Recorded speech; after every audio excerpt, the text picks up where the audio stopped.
Welcome Pisces to your in-depth weekly forecast for week commencing the 27th of November for the Sun or the Ascendant.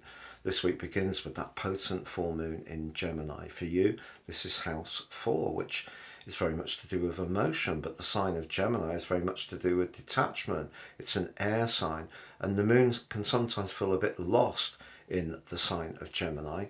How do you work with this? Well, I feel that the complexities increase because of the combination of the Sun and Mars in your sector of goals and ambitions. Now, we all have different goals and ambitions, and not everybody's is about that bigger job, that better house, or that big car. But for many of us, having security around the material world certainly gives us then the emotional security, which is what the moon in the fourth house means for you in the sign of Gemini. So there may be something that you're thinking about doing at the moment. It could be around a property matter. It may be around going for a job, which perhaps is going to be more demanding.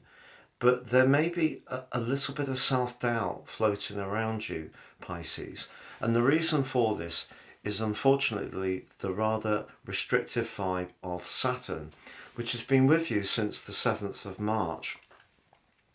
And it depends exactly on where your Sun is and other inner planets might be in Pisces.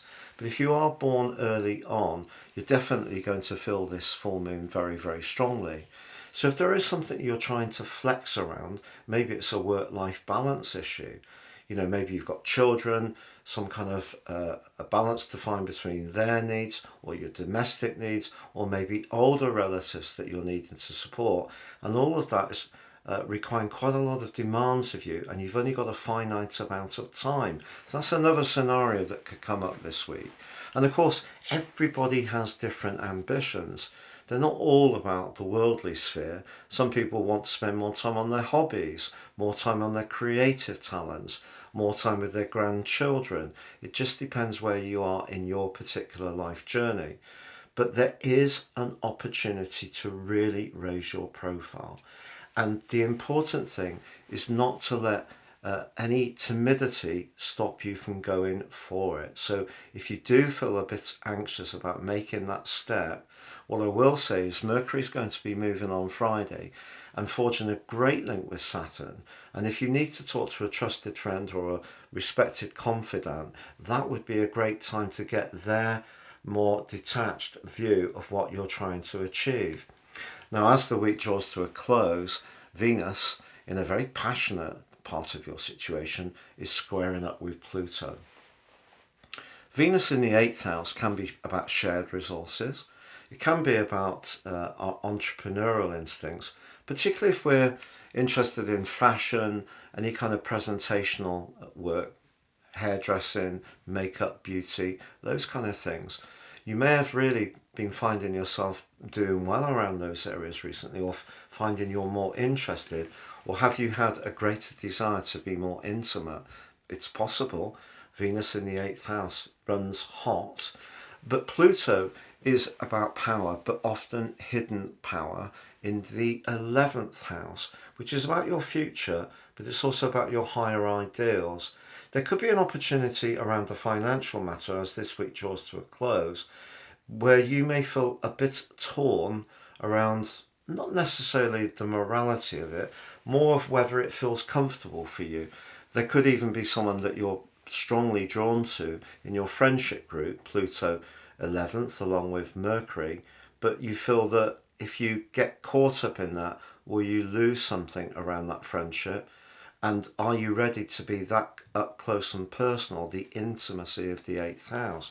So it could be some kind of conflict towards the end of this week, or there could be some kind of huge, intense physical attraction. So it depends on your circumstances, of course. And Jupiter, the planet of growth, and of course your traditional ruler, in your sign's case, much more to do with faith and spirituality. That's in your 3rd house of everyday conversations, and that's in an obtuse angle with the Sun in that 10th house.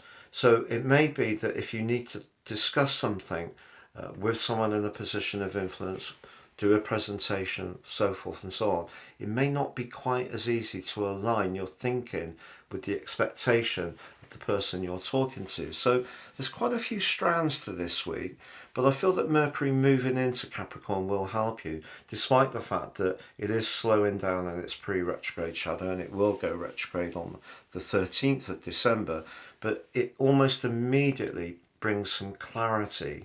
And this week does, I must stress, bring the potential for some big opportunities, but you just may need to put your head above the parapet and really go for it, and perhaps just think, look, if I go for it and it doesn't work out, at least I had the guts to go for it. And if you do leave that safe zone, whether it is about going on a date with someone, whether it is about applying for a job, doing a presentation, do you know, that's going to make you feel really alive. So overcoming that restrictive energy of Saturn would give you such a lot of uplift if you can do it this week. Thank you so much for tuning in for your weekly horoscope forecast. If you order your year 2024 personal forecast based on your unique birth data now, you'll get 30% off in my special package where you get your character analysis as well. But I'll also give you your free zodiac forecast for all 12 signs, for Western tropical, for Indian horoscopes, and also for the Chinese, all in special booklets delivered with your charts. Please see the link below for more.